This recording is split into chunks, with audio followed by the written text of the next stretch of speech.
they cannot fast according to Saudi Arabia. I am not following Saudi Arabia. Unfortunately, some scholars, they start giving fatwas, they pour fuel into the fire. Part of our ibadah is to support our brothers and sisters in Gaza. And that's why they are using statements. Extremists are taking over London. They want to ban MCB. Yeah? Forget about democracy, forget about human rights, freedom, rule of law, all of the British values. If using British values work against our interests. We're the ones who are pushing the agenda for everyone at the end of the day. We are working for the entire society, not just the Muslim community. And this is my appeal to all the du'at. I want this Ramadan to be a different Ramadan. Assalamu alaikum wa rahmatullah to all our dear viewers. Welcome to this episode of Unscripted with me, Salman. Umer Suleman. I've managed to finally get rid of Dr. Salman and get back on here. But alhamdulillah, we have our dear Shaykh Haitham. Assalamu alaikum wa rahmatullah. Assalamu alaikum wa rahmatullah wa barakatuh, brother. MashaAllah, tabarakallah. May Allah accept it from you. I understood that you are in Mecca right now. Is that true? Alhamdulillah, Sheikh. Yes, I got here in the morning. I performed my Umrah earlier this morning, and now the Haram's behind me. So yes, alhamdulillah, all is well here, Sheikh. Accepted. Okay, make sure that you dua for us and for the Muslim Ummah and for everyone. Definitely, Sheikh. I'll continue to do so. So we don't have much time. We're going to jump straight into it, Sheikh. And maybe it's here in Makkah, and I guess the first question I'm going to ask you, Sheikh, is alhamdulillah, we are on the cusp of Ramadan. May Allah allow us to see it. And typically, let's see, Ramadan, when it begins, the moon is going to be sighted. And normally what comes with this is a discussion. Where has the moon been sighted? Who's it been sighted by? Has it been sighted here in Saudi? Come on, Sheikh. Why do we have to do this every year?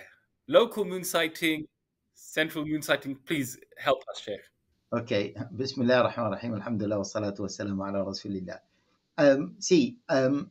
We can look at this matter from two angles. From one angle, that, the Muslim Ummah is unable to resolve this matter. But we can look at it from the other side, which is the positive side. I always like to look at the positive side of any incident or any matter in front of us. That, there is, alhamdulillah, a discussion among the Muslim Ummah, and the Muslim Ummah is not sleeping. The Muslim Ummah is actually concerned about this matter. So that's why there is a debate. As you know that we don't have khilafah, so we don't have a single representation for the Muslim Ummah, and that's why there is no single authority that can decide on such matters. And therefore, it is natural to see different views, the disagreements between the Ummah.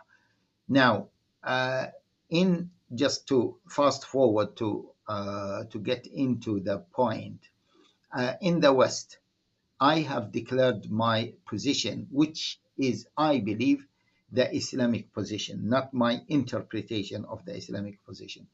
That the Prophet sallallahu alaihi wasallam said, الصوم يوم تصومون والفطر يوم تفطرون والأضحى يوم تضحون. Hadith Abi Hurairah, authentic hadith in Sunan at-Tirmidhi. At-Tirmidhi actually commented on this hadith, and he said, according to this, the people of knowledge acted. They acted upon this hadith, which means that you start your fast when the majority or the ummah around you fast.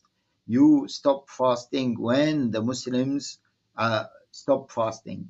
The day of sacrifice is the day Muslims decide that this is the day of sacrifice. Obviously, Muslims will not choose the completely the wrong day. They will choose a day that is possibly to be the day of the beginning of Ramadan or the beginning of the month of Shawwal, which means which marks the end of Ramadan.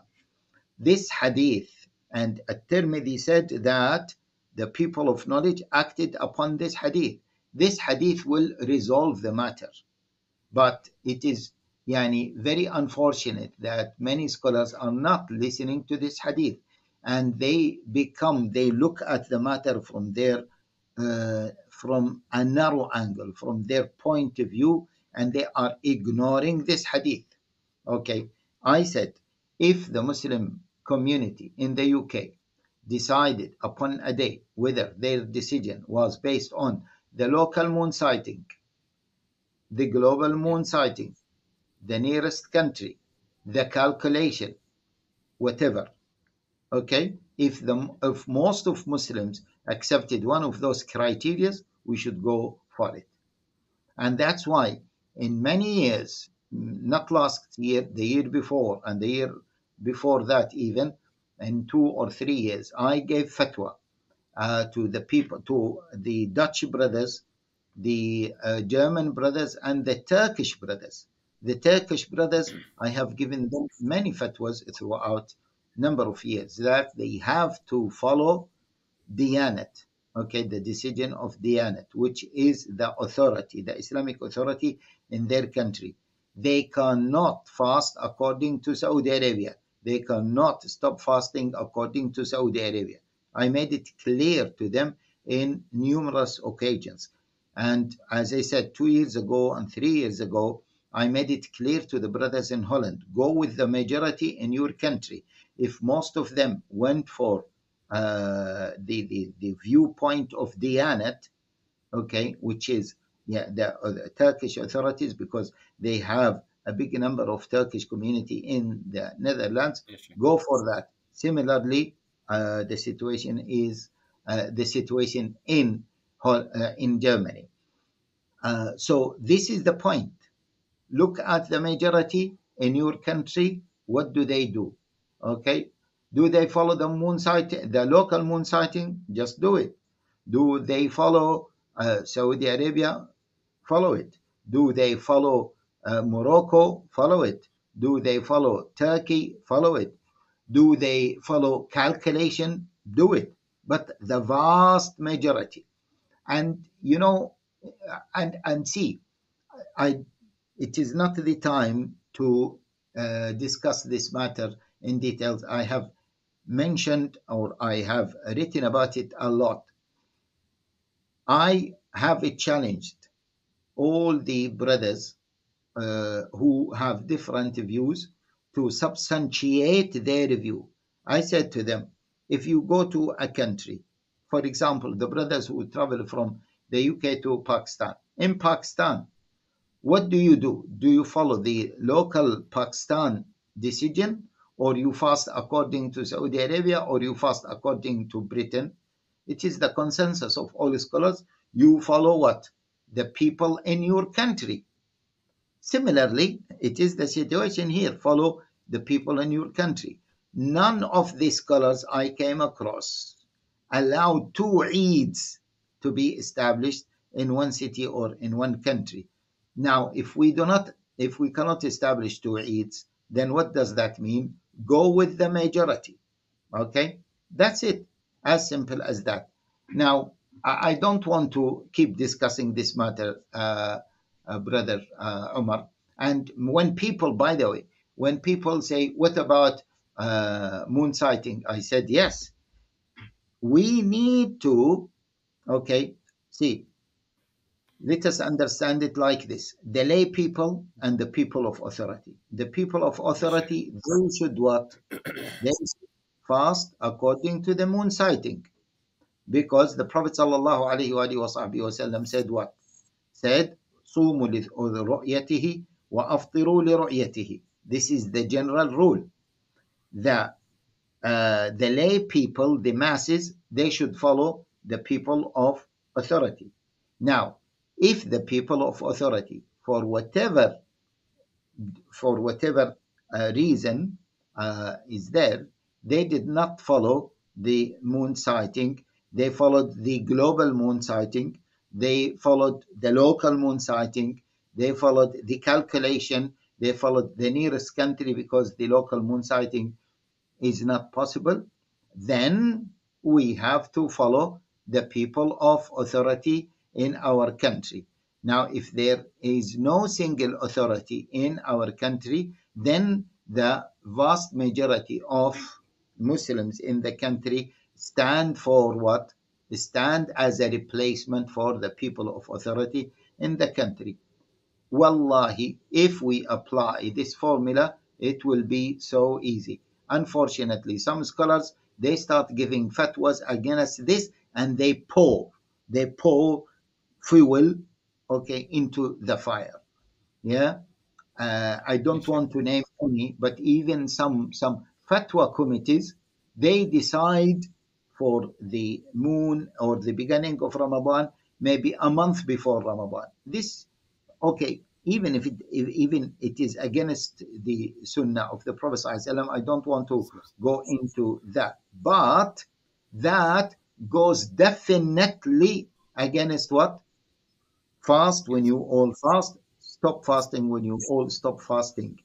This goes against the Yeah. uh, well established principle that the vast majority of the Ummah agreed upon. Had the scholars been mature to discuss it like this, okay, and to advise people, just follow the majority of Muslims in your country, I think this disagreement will be resolved. However, please, Umar, okay, we have other important things. As you see, obviously, Sheikh, I was itching. I was itching to say something. I stopped discussing it. Okay, I stopped discussing it, but this is, as you asked, this is just the clarification of my viewpoint, because some people think that I'm just blindly following Saudi Arabia. I am not following Saudi Arabia. I am following the majority in the majority of Muslims in the UK. And so far, the majority of Muslims in the UK, they follow the moon sighting of Mecca. Hence, I am following that. That's it. If I was in Turkey, as I have Yes, said, Sheikh. I will follow Turkey and I will not follow Saudi Arabia. If I was in Oman, I will follow Oman. I'm mentioning those countries that normally have different viewpoints. If I Yes. am in Pakistan, I will follow Pakistan. If I am in Morocco, I will follow Morocco. That's it. Simple. Jazakallah khair. Sheikh, Let us move to the Jazakallah. second question. I will ask them. Yeah, I will move on to the next question, inshallah. But just, not I'm not talking about moon sighting here, Sheikh. I'm just saying generally, Sheikh. If some Yes. things become a self-fulfilling prophecy, though, you see, alhamdulillah, you've always been an agent of change. And so if you allow things to be the way And they've always been, unity. they will always continue to be, huh, Sheikh? Yeah, did you get my If you point? I'm an agent of change and unity. Okay, agent of change and unity, yes, Sheikh. Yes, alhamdulillah. because Okay, that's the important point. if we follow that criteria, wallahi, we will see more unity within the Muslim community here and in the Ummah at large. Yes, Jazakallah khair. Okay, the key lesson I'm taking from that is if we do want change, we need to do it in a unified way. Is that? Alhamdulillah. Okay, Sheikh. Uh, People can stop you in the street and ask you your opinion further if they want to moon sighting, and whether vinegar is halal. These are two questions that Sheikh loves answering. So anytime if you see Sheikh, alhamdulillah. Okay, so onto something perhaps a little bit more serious in nature, Sheikh. Look, um, Ramadan is very much upon us. The language of welcoming, almost celebrating Ramadan. Yet at the same time, what's happening in Gaza is still very much at the front of our minds. People are going into Ramadan. How do we navigate this, Sheikh? At the same time, this balance between worrying about what's happening there, and then kind of being self-absorbed in Ramadan in your personal ibadah, Sheikh. yeah, okay. Bismillah ar-Rahman ar-Rahim. This is a good question.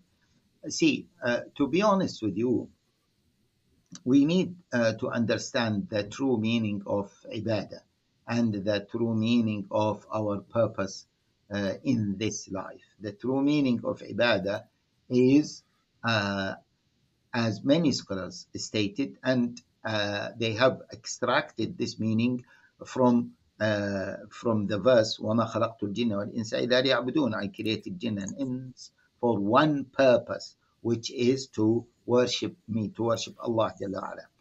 Now, this, if Allah Jalla wa'ala says you have one job to do, which is worshipping me, this means that Allah Jalla wa'ala wants us to do everything for him. Okay, this means that that the entire life of the Muslim should be what? Should be an act of ibadah, or should be acts of ibadah, because he said, I created you, okay, to worship me.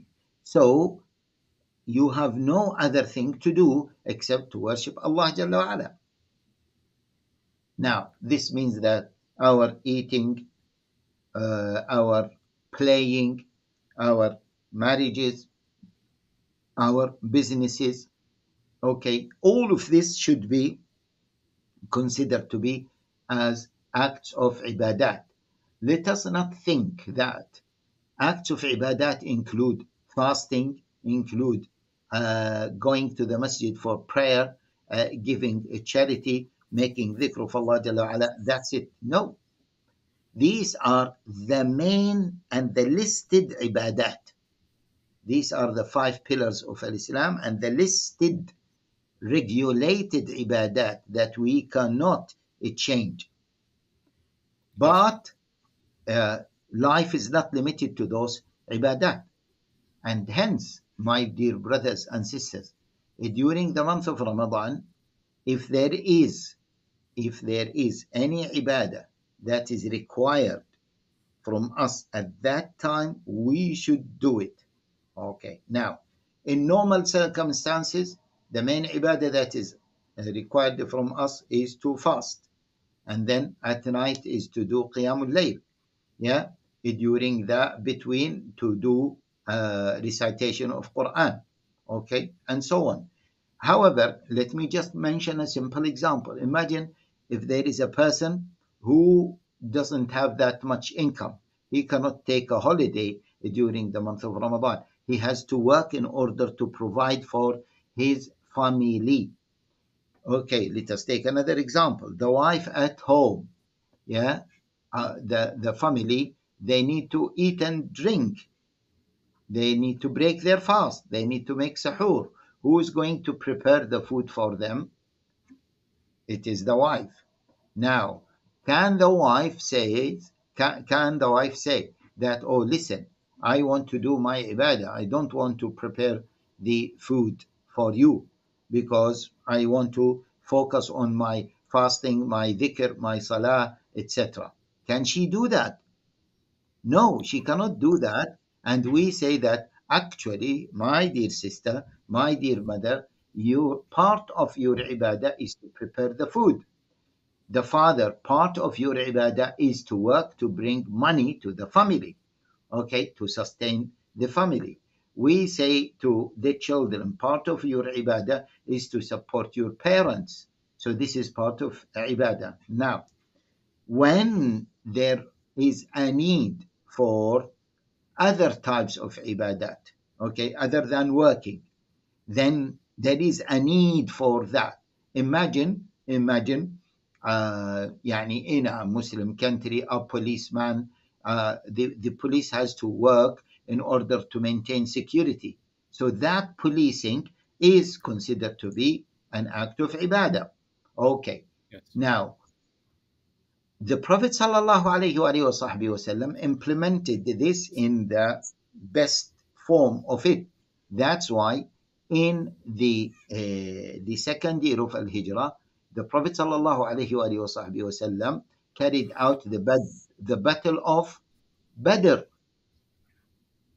Yes, right. The Battle of Badr took place in 17th of Ramadan, in the middle of Ramadan, which means that a few days before the Battle of Badr, the Sahaba were going to meet the caravan of Quraysh, and then after that they have to come back, which means that they got into the 10 the last 10 nights of Ramadan. Yeah. Okay. Now, the Prophet sallallahu alaihi wasallam was forced to choose that time, and then when he was forced to do it, he did it to the best of his ability. He didn't say, well, this jihad and going to going for the caravan of Quraysh, this is not an act of ibadah. I need to stay in the masjid, I need to do my dhikr, I need to do my salah. He didn't do that. Okay. So we need to observe the context in order to what?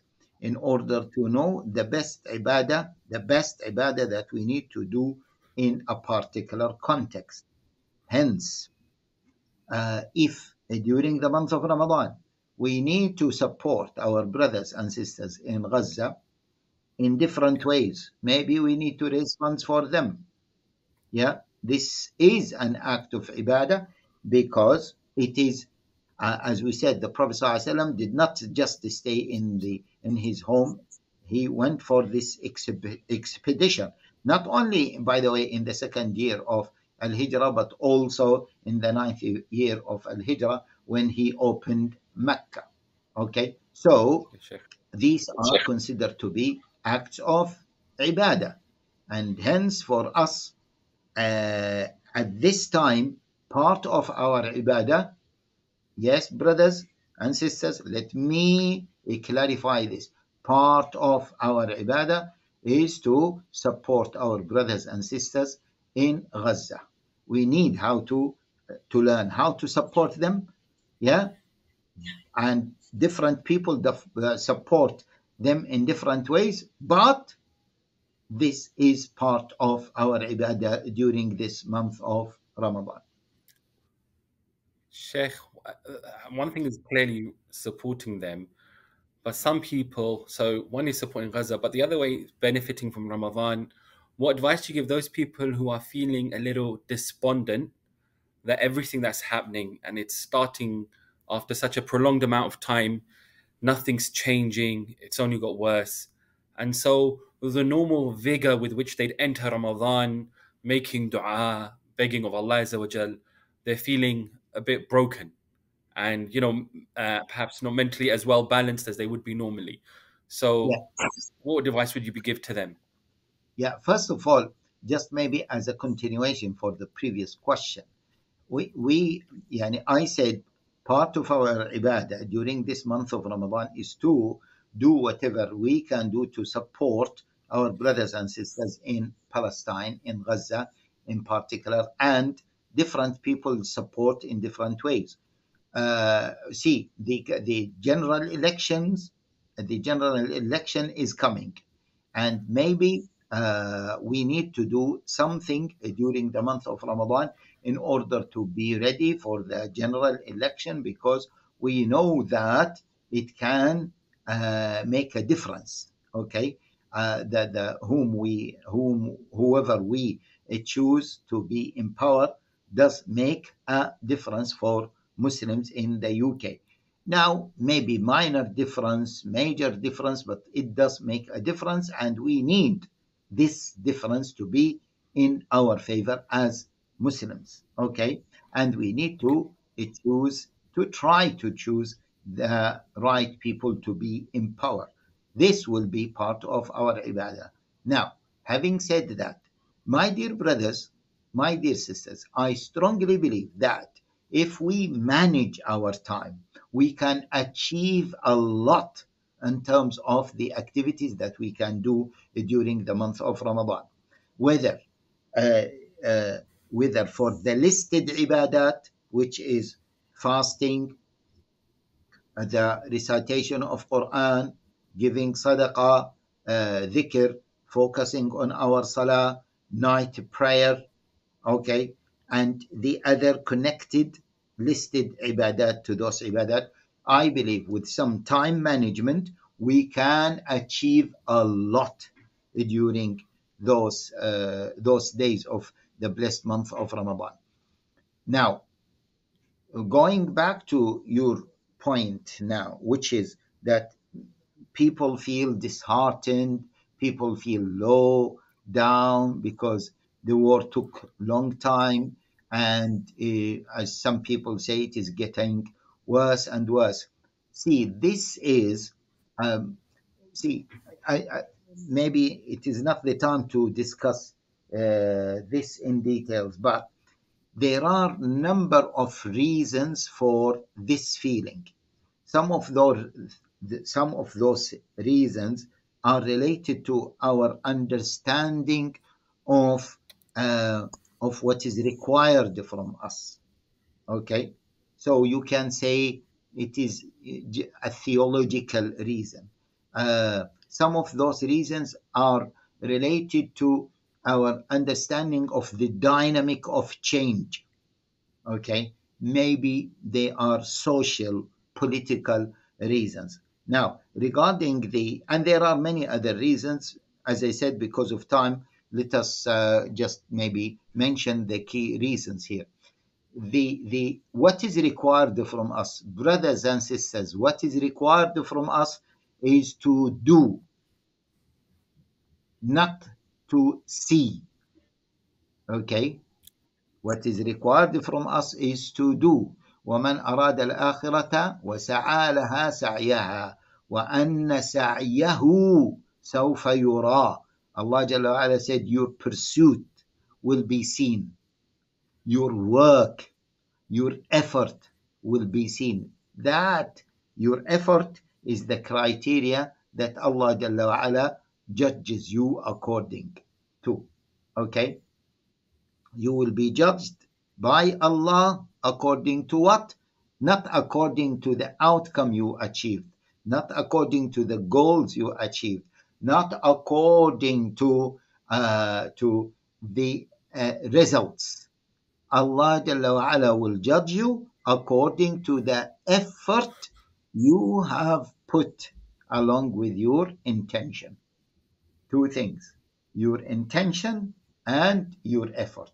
The outcome is not a criteria of judgment, generally speaking. Okay. Now, we all know Nuh alayhi salam. Allah Jalla wa Ala says about Nuh alayhi salam, فَلَبِثَ فِيهِمْ أَلْفَ سَنَةٍ إِلَّا 50 عَامًا. He continued giving da'wah for 950 years. How many people accepted da'wah? Yeah, Allah Jalla wa Ala says, وَمَا آمَنَ مَعَهُ إِلَّا قَلِيلٌ. Only few people accepted his da'wah for 950 years. وَمَا آمَنَ مَعَهُ إِلَّا قَلِيلٌ. Only few people accept Islam. Yeah. Now, does that mean that Nuh alayhi salam will be punished by Allah Jalla wa Ala? Astaghfirullah. Does that mean that Nuh alayhi salam failed? Does that mean that Allah Jalla wa Ala, that Nuh alayhi salam did not do what Allah Jalla wa Ala wanted him to do? No, of course not. Yeah, because Nuh alayhi salam in Surah Nuh, yeah, he described the way he gave them da'wah. Okay, دعوت قومي ليلا ونهارا, day and night. Yeah, and ثم أعلنت لهم وأسررت لهم إسرارا. I made it open, I made it private. He tried his best way to convey the da'wah to them. Now, very few people. Imagine, this is really frustrating. Imagine if we give not 950 years. Just think about it, brothers. Yeah, we've been,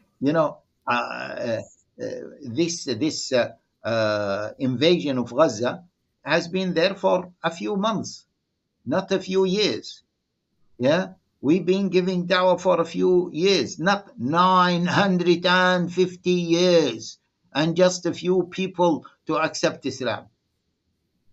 So we have, okay, this is, yeah, so from a theological perspective, This is the criteria. This is what is required from us. And that's why also the Prophet ﷺ says, 1 dirham of sadaqah may be better than 100,000 of dirhams of sadaqah. How is that? A person has 2 dirhams. What is his effort? He gave one of them. So he put the maximum effort, which is what? He gave 50% of his wealth as sadaqah. Yeah? Yeah. And the other person is very rich. He just took, okay, from his money. No effort, no real sacrifice. But the outcome is bigger. Allah Jalla wa'ala said, no. The effort of the poor person who has 2 dirhams is better than the effort of this person. That's why on top of this, the Prophet ﷺ said, if the day of resurrection is about to start and you have a plant, what to do? Are you going to throw it and say, oh, who is going to benefit from it? No one is going to benefit from it. The Prophet ﷺ said, this is, as if he said, this is not your job to ask who's going to benefit from it. Just what? Plant it. Okay? Okay. Now, the other point, sorry, Omar. Historically, these global conflicts cannot be resolved in 1 month, 2 months, 1 year, 2 years, 3 years. Yeah. The siege of Belgrade, is it Belgrade? The siege of Belgrade, Yes. how long that continued for? 3 years. Yeah. Look, in history, there are so many sieges that, in fact, look at the Prophet ﷺ, the siege of the Prophet ﷺ in that area, Shu'b Bani Amir. How long that continued for? 3 years. 3 years. Until what happened? The Prophet with the this is the Prophet ﷺ with the companions used to eat what? Yeah, the leaf of the trees. One of them, there was one narration that he found what is it? A skin, yeah, a piece of skin, and thrown, and he washed it and he ate it because of hunger. So brothers, no need to feel down, no need to feel low. It means that you are not actually interested to work. You are interested to see. You are not interested to do, but you are interested to see. Obviously, we are human beings. We are weak. We need to keep reminding ourselves that no, keep going, keep going, keep going. And see, from is if you look at the Quran linked victory to what? To sabr. وَإِن تَصْبِرُوا وَتَتَّقُوا لَا يَضُرُّكُمْ كَيْدُهُمْ شَيْئًا. Yeah? يا أيها الذين آمنوا اصبروا وصابروا ورابطوا واتقوا الله لعلكم تفلحون. So the sabr along with taqwa, yeah, sabr means, okay, be patient, be patient, be patient. Okay, then victory will come. Yeah. Jazakallah, Sheikh. Patience and perseverance for sure. I mean, coming closer to home also, Sheikh, I guess connected to that, but patience and perseverance is there's been a lot of discussion with regards to Islamophobia and Parliament, and this issue seems to be on the rise in the UK. Every other group seems to be taken care of, but when it comes to Muslims, it's open season. How should we navigate this or understand this, Sheikh? See, it is very evident that the elite and many politicians are demonstrating Islamophobic attitude. And the way I see this is that the establishment, yeah, the establishment that is represented by some politicians, whether the Tory party, whether the Labour Party. Normally, the establishment is there and it is influencing the key players within each party. So the establishment and those who are representing the establishment, they are unable to digest the fact that Muslims became part and parcel of this country. Which Muslims? Muslims who will say to them no. Muslims who will oppose their agenda. They are unable to fathom this. They are welcoming Muslims if the Muslims continue to be the old yes sir man that they have quote unquote imported from the subcontinent in order to serve them, to work for them, to fix their country or to rebuild their country. This is in their mind, okay? To rebuild their country, of course, to rebuild also the subcontinent, to the European continent after the Second World War. So in their subconscious, we imported those people to our country, and it is our country. It belongs to us. And then now their children, they claim that it is their country, yeah, and they have a say in it, in running it, okay, in setting the external policies or the internal policies. They cannot understand this. They cannot digest this. And of course, generally speaking, the establishment in any country, they don't want anyone to say no to them, to oppose them. That's why the war on Gaza have created a global shock, whether in the global system or globally in different Western countries, because the masses are coming in millions to oppose the policies of the establishment or the establishments in their countries. So the establishments are unable to digest that, and they felt, when, especially in Britain, that look, these demonstrations where hundreds of thousands of people go, and they are discovering the fallacy, the hypocrisy of our establishment. We cannot let this to continue. Yeah. And that's why they are using statements that, okay, extremists are taking over the streets of London. Yeah. The extremists are taking over London now. We have here heard statements like this. Yeah, we don't allow this to happen, and they want to criminalize, going for protest. They want to criminalize certain slogans. They want to, ban certain movements. Even we have seen recently they want to ban MCB. Yeah, they want to ban Friends of Al-Aqsa. They want to ban the Palestine Solidarity Campaign.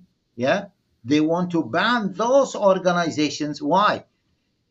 The police have confirmed. The police have confirmed that those who protest are the best protest. They have the minimum, the minimum Problems. Recorded, incidents of violence. Yeah. So why do you want to ban them? Isn't that part of the democratic process?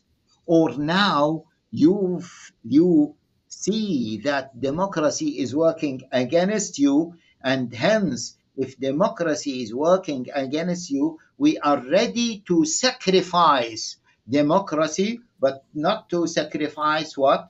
Not to sacrifice our agenda. Yeah. Yeah. And this is a shock. Imagine, the prime minister to call for a public, a statement or talk Yeah. after George Galloway won the by-election. Normally, we all know this is the practice. The prime minister wouldn't call for, a press Make conference a or statement. Yeah. make a statement unless there is a huge thing that is taking place. Okay, what is the huge things? George Galloway won the by-election, where not in Westminster, not in London. Okay, he didn't become the mayor of London. He didn't become. He just in Rochdale. Why is Yeah. this considered to be a threat for them? And now they are considering this as a threat. Oh no, Muslims are putting the war and the ceasefire, the invasion of Gaza and voting over ceasefire in Gaza. They are putting this in the front of their agenda. Wow, Yeah. why are they doing this? So anyway, so this is the description. Yeah, the analysis of that is they are unable to accept that, as simple as this. Yeah, and forget about democracy, forget about human rights, forget about freedom, forget about even rule of law, forget about all of the British values. If using British values work against our interest. And Yeah. that's why what I am saying, if I may say, that Muslims and those who want to live independently and they want to enjoy the true quote unquote British values, the true values, they should, stand together in order to say, stop. We will not allow this bullying to take place. Yeah, and Yeah. uh, we will not allow you to use democracy when it is in your favor, and just abandon democracy when it goes against you. You want to go for, the rule of law when it serves you. You want to be tolerant when it serves you, but you want to throw it in the bin when it goes against you. Now, see, if I may say, Sure. Sure.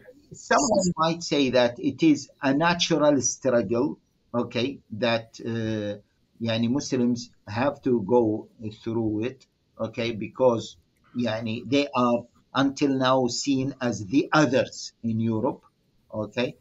They have to go through that struggle. We need to continue, uh, and we need to develop our institutions, whether institutions to deal with political issues, to deal with legal issues, to deal with media, to deal with financial issues, to deal with social issues. We need to develop our institutions, mature our discourse, mature our strategies in order to deal with these challenges. We shouldn't be pessimistic. We should be optimistic, and I think Yes, I Sheikh. think I strongly believe that the khair is coming, inshallah. Inshallah. If I can also add, Sheikh, if you allow me, I think that with the Islamophobia, there's actually a wider way of looking at this. One is when we look at it from just as an inward community perspective, oh, they're coming after us. But I think that number one, the government is kind of blaming Muslims to hide everywhere that they are failing, from a welfare perspective, from a justice perspective, from a moral values perspective.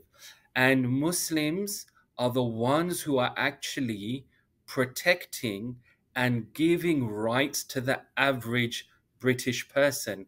They are championing those values of equality and fairness and morality and welfare, everything that you're speaking about, Sheikh. So we've taken that responsibility to give to the people what the government isn't. So I think it's quite a noble position to be in, Sheikh. Muslims really should be proud of this, and we are always in the front of the spear, Yes. okay, in combating any injustice, in nationally Yes. or internationally. Yeah, absolutely, Sheikh. That Yeah, their values that they claim to have, we're the ones who are pushing the agenda for everyone at the end of the day. So, alhamdulillah, and I think we should be able to have that conversation with society at large. That it's not Muslims, it's what we're calling to from a principles basis. That it's your rights that we are actually calling for protection of, not just ours. definitely, definitely. Yeah, yeah. And Jazakallah see, khair, Sheikh. Yeah, as you are mentioning this, the coming election, yeah, the general election is coming soon, and I would like to call upon Muslims to be ready for this election. We have seen that when Muslims came together, they organized themselves in Rochdale, okay, and they have yeah, set allies with the right people in Rochdale. They managed to remove a candidate that was not working in their best interest and in the interest of the entire community in Rochdale, and to replace it with someone hopefully will work inshallah. for the best interest of the entire community in Rochdale, whether Muslims or non-Muslims. So we can make a difference. Yeah, we can make a difference. Uh, um, in some constituencies and in some, I don't want to mention certain individuals here in London. There are some constituencies, certain individuals, in particular, one individual won, okay, and he is like, he won last elections by 5,000 votes. Those 5,000 votes, many of them are, or most of them are Muslims. So if Muslims voted strategically, this particular individual who is, going to have a weighty individual who is going to be maybe the next, or in Labour Party, okay, he can be removed easily. Yeah, He can lose yeah, easily. Yeah. So, yes, and by the way, I want to reconfirm that the Muslim agenda, yeah, is not an agenda for them personally. Is, as you said, Brother Umar, that we are working for what? For the entire society, not just the Muslim community. And we have not worked against the rest of the society, okay, yes. in terms of anything. Yeah, Yes, yeah. I think definitely Sheikh has this. This isn't the time for apathy. The message that you've given, definitely, Sheikh, is about making the effort. We have an opportunity. Those who haven't registered to vote, they should do. Look, there's two kind of examples of this. On one side, we saw the Pakistani elections, which I know has been spoken about, where people came out. They came out, spent the entire day. In this country, it doesn't have to be like that for something they believed in. The other example is you saw, I know it's a bit of an extreme example, Sheikh, but the American soldier who was moved to the point of burning himself alive, and we say that we're feeling upset, we don't like what's going on, and a little bit of effort may be required from us. We can't not make the effort now. exactly. And I have spoken about okay, Aaron Bushnell, Yes. okay, the American soldier who burned himself, and it is really very sad. And I have said it before. I am saying it now. Condolences to his family. He was a brave individual, and Yeah. it is a big loss, okay, to lose such an honorable individual who could not handle it. But I also said that this puts a lot of responsibility upon us as Muslims to Yes. reach out to those honorable humane individuals and to pass the message of Al-Islam to them. Because at the end of the day, we don't want their sacrifice to go in vain. We want them to sacrifice and then to enjoy the outcome of their sacrifice in Jannah. We want to see them in paradise along with us. Those who really worked hard for the betterment of the humanity, and in particular the advancement of the Muslim causes. And by the way, Umar, I was in an academic conference yesterday in Cambridge, and at one point when I was giving my presentation, I used the word the invasion of Gaza and the war between Gaza. Sorry, I did not use invasion. I used the war between Gaza and the occupation. Just because Yes. I'm in academic setup and I don't know who is who there, etc. Yeah. So I said the war between Gaza and the occupation. I don't want to mention, okay, the word Israel because I always say the so-called Israel, etc. And then there were two academics attending, and they kind of show that they didn't like what I said. And I gave a good presentation, etc. People liked it, and some bit of presentation. I used some bit of presentation skills, etc. So then I was speaking to those two gentlemen, and one actually he is a professor. He was born, raised up in England, but he moved to different countries, and now he's a professor in Denmark. Yeah, Okay. he's been living in Denmark for the last maybe 15, 16 years. And the other one is a professor, or he is a lecturer in Cambridge. And the lecturer in Cambridge, he said, "No, I didn't like what you saw, what you say, what you said." I said, "Well, I have to use a careful language. I don't want to upset anyone. We are okay. This is not my, my dominion. Environment Okay." is, yeah. So he said, "No, for me, you have used a soft language. You should have Okay. used the word genocide. What is happening in Gaza is self-evident that it is a genocide. This is the minimum to say what is happening in Gaza. The Israelis have said this, and this is common sense. We see it in front of our eyes. So what I'm saying is that there are so many good people who stand for justice, stand for values. They are not swayed by the interest of the elite or the of some politicians. Those people, we have, let me say it, and maybe uh, later on we can explore on it.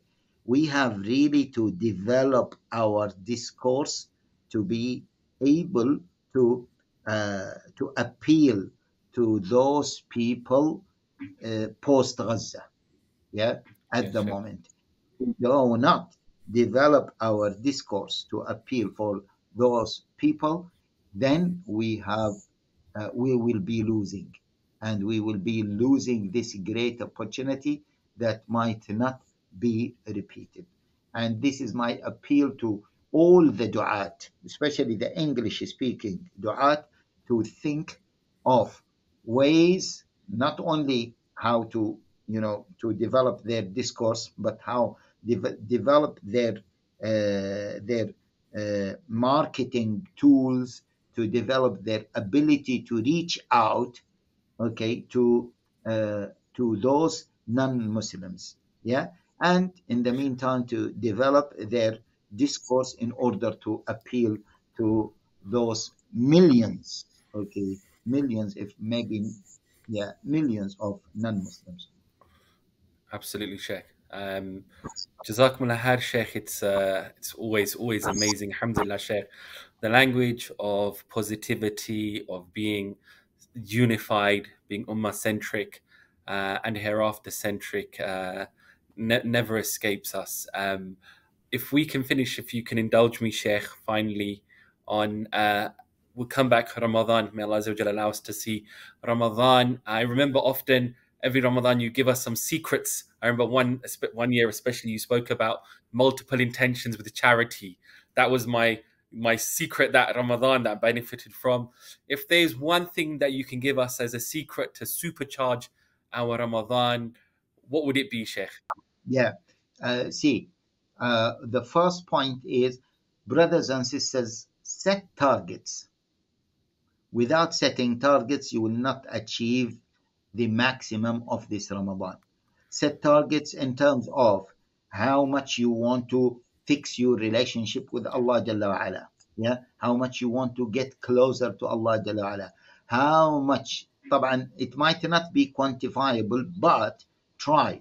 Okay, how much you can read Quran. Don't say, I will just complete Quran once only during the month of Ramadan. Go for 2, go for 3. Those who have memorized the Quran, the minimum to go for is 3. Those who know Arabic, the minimum to go for is to complete Quran 3 times during the month of Ramadan.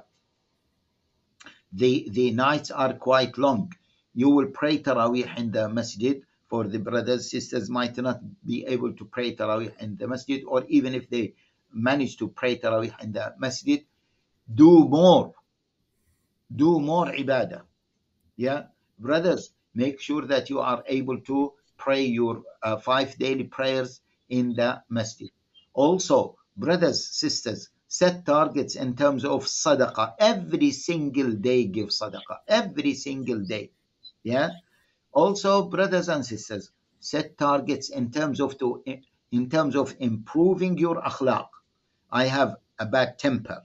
Okay, I have a bad anger. Okay, I cannot manage my You're anger. okay, Sheikh. Not too bad, Sheikh. Yeah, let me improve myself.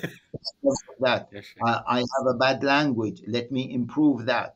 Okay, and so these are targets. Every single one should ask himself what deficiencies I have, and how should I rectify those deficiencies, and what is the target for me, and try to do that with your families, brothers and sisters. So that is maybe the tip for this Ramadan, which is what, set targets, and don't just set those targets in terms of the listed ibadat. Set targets in for the ibadat. Set targets for your akhlaq as well. Okay, for your akhlaq as well. And we ask Allah Jalla wa Ala to help us to get the best from this month of Ramadan. By the way, one of the targets is to say to yourself, I want this Ramadan to be a different Ramadan, to be better than the previous Ramadan. And this, wallahi, helps the person to push himself to the maximum. May Allah Jalla wa Ala give us life to live for this Ramadan and other Ramadans, and give us the barakah of this Ramadan and Ramadans bi'idhnillah. Ya Rabbil Alameen. Ameen. Jazakumullah khair, Sheikh. Amazing. Set targets, set targets, set targets. This is really important, inshallah, in all of the different ways. Thank you, everyone, for listening us and joining us. Hopefully, you were able to put up with me as your host. Alhamdulillah. Jazakumullah khair. Inshallah, you've heard the advice there. This isn't the time to slow down or relax. It's time to set ourselves big targets, heavy targets, get everyone involved in those targets, both personally and at a community and a societal level. Alhamdulillah for Islam. Alhamdulillah, Allah Azza wa Jalla has blessed us with this faith. Allah Azza wa Jalla has given us this opportunity.